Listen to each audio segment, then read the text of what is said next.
معزز صافی حضرات، جیسا کہ آپ کے علم میں ہے کہ گزشتہ ایک ہفتے کے دوران ریاست اس لانگ مارچ جو اسلام آباد میں دھرنے کی شکل میں موجود ہے، اس کو ختم کرنے کے لیے کس طرح براہ راست طاقت کا استعمال کر رہی ہے۔ بلوچ خواتین اور بچوں پر تشدد کر کے انہیں اسلام آباد سے بے دخل کرنے کی کوشش ہو، یا سینکڑوں بلوچ طلباء،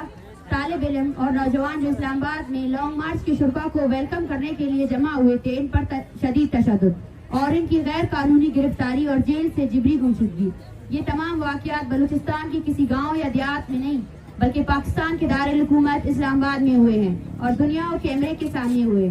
جس کے بعد اب کسی بھی ذی شعور انسان کو بلوچوں پر ہونے والے ریاستی جبر اور تشدد کے حوالے سے کسی شک و شبے میں نہیں رہنا چاہیے۔ ہزاروں میل دور سے شہید بالاچ اور لاپتہ افراد کے لواحقین اس امید کے ساتھ اسلام آباد پہنچے کہ ریاست شاید بلوچستان میں دیکھ نہیں پا رہی ہو، لیکن اسلام آباد آمد پر ریاست نے جس طرح دشمنوں جیسا سلوک اور رویہ رکھا اور ثابت کرنے کی کوشش کی کہ بلوچستان کے لوگ ریاست کے شہری نہیں ہیں، جنہیں پرامن احتجاج سمیت اپنے حقوق کے لیے آواز اٹھانے کی کوئی حق حاصل نہیں ہے، اس لیے ان کے ساتھ ریاست کچھ بھی کر سکتا ہے۔ خواتین اور بچوں پر تشدد، لاپتہ افراد کے لواحقین کو جیل میں ڈالنے سے لے کر جس طرح رات گئے سوئی ہوئی خواتین پر حملہ کرتے ہوئے انہیں ہراساں کرنے اور ساؤنڈ سسٹم کو چوری کرنے تک یہ ثابت کرتے ہیں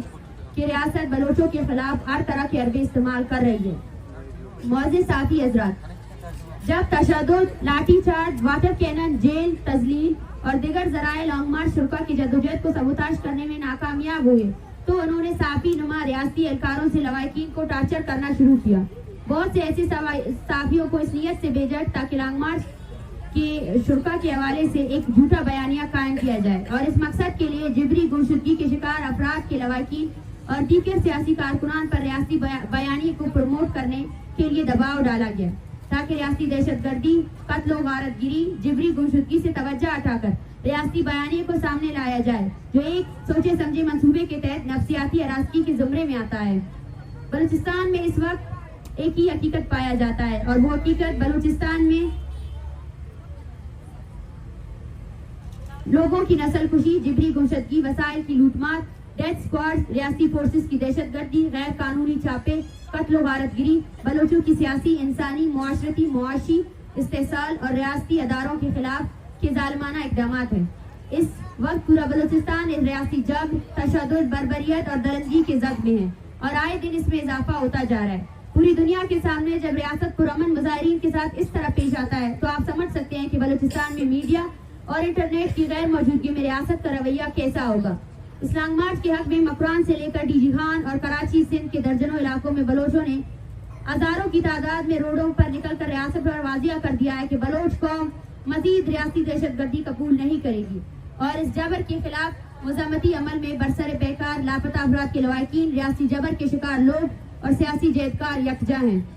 معزز صافی حضرات، ریاست کی سنجیدگی اور مسائل کے حوالے سے مذاکرات کی انتہا یہ ہے کہ جہاں ایک جانب پریس کانفرنس کر کے کہا جاتا ہے کہ مظاہرین کے ساتھ مذاکرات کر کے مسائل کو حل کیا جائے گا، تو دوسری جانب مظاہرین کو گرفتار کرنا، اغوا کرنا، اٹھانا، تشدد کا نشانہ بنانا اور ہراساں کرنے کا عمل شدت سے جاری ہے۔ پاکستان کے انصاف کا اعلیٰ ادارہ ہائی کورٹ میں بھی بھرپور جھوٹ بولا گیا۔ 2 دن پہلے میڈیا میں اسلام آباد پولیس نے تمام طلباء کی رہائی کی جھوٹی خبر چلائی، جبکہ حقیقت یہ ہے کہ تمام طلباء اب تک بازیاب نہیں ہوئے ہیں، جو ریاست کی غیر سنجیدگی کو واضح کرتی ہے۔ جبکہ ایک طرف جہاں مذاکرات کرنے کی باتیں ہوتی ہے تو دوسری جانب رات گئے سوئے ہوئے مظاہرین کو ہراساں کرنے کے لیے بندوق سے حملے کیے جاتے ہیں، جو ہمارے ان خدشات کو حقیقت میں بدل دیتی ہے کہ ریاست بلوچستان کو ایک کالونی کی طرح ڈیل کرنے کی کوشش کر رہی ہے۔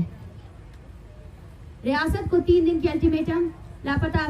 طلباء کو رہا کرنے کے لیے دیا گیا تھا، جو اب تک پورا نہیں ہوا ہے، اور اب تک تمام طلباء رہا نہیں کیے گئے ہیں، جبکہ دوسری جانب مسلسل جھوٹ بولا جا رہا ہے۔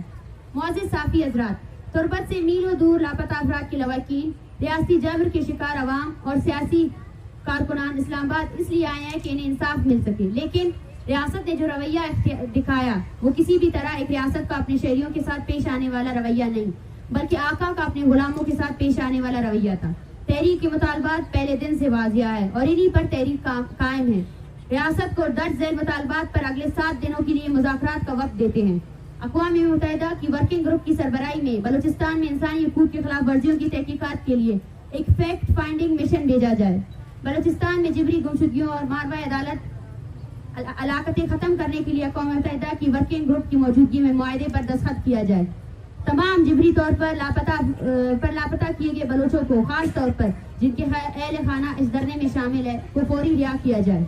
بلوچستان میں ماورائے عدالت قتل کے سرغنہ ادارہ CCD پر پابندی عائد کی جائے اور ریاستی ایجنسیوں کی سربراہی میں چلنے والے ڈیتھ اسکواڈز کو خاتمہ کیا جائے، جس کی تحریری اعلامیہ جاری کیا جائے.